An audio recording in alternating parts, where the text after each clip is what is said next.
বন্ধুরা, পাবনার ভাঙ্গাড়া উপজেলা থেকে আপনাদেরকে সবাইকে স্বাগতম। আজকে আপনাদেরকে দেখাবো পাবনার ভাঙ্গাড়া উপজেলার কিছু অংশ, হাটবাজার, আর আমরা কী কী করলাম, কোন পথে গেলাম অবশ্যই দেখাবো। এই যে আমরা চলে এসেছি এখন ভাঙ্গাড়া বাজারে, হাঁটছি, আশপাশের দোকানপাট দেখাচ্ছি আপনাদেরকে, দেখতে থাকুন। আর যারা আমার এই ভিডিও পাবনা থেকে দেখবেন অবশ্যই বলে দেবেন।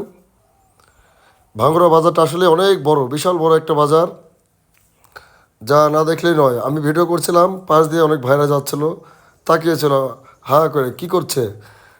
আমি যেহেতু একজন কন্টেন্ট ক্রিয়েটর, আমার ভিডিও করাই আমার কাজ। বন্ধুরা, আমার ভিডিও আমি করেই যাচ্ছি, অনেকে তাকিয়ে আছে, মনে করছে আমি পাগল, আসলে পাগল না।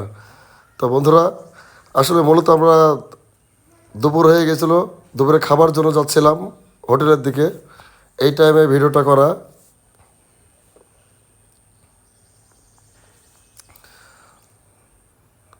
তো আশপাশে অনেক দোকানপাট, এর পাশে আপনার ভাঙড়া রেলওয়ে স্টেশন।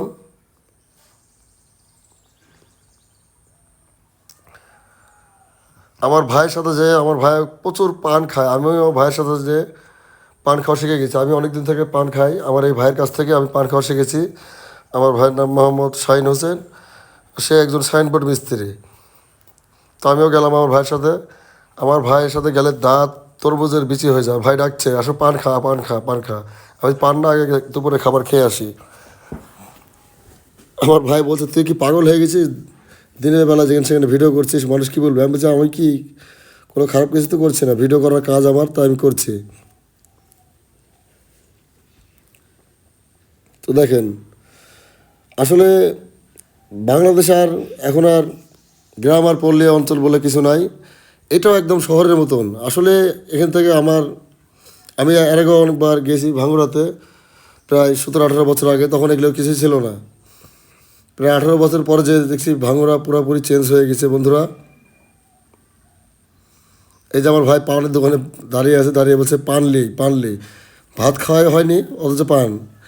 আর এই যে এর পাশে আমরা কাজ করছিলাম, এই একটা রাজার বাড়ি, রাজার বাড়ি না তো জমিদার বাড়ি, এটা একজন লোক, প্রভাবশালী লোকের বাসা এটা।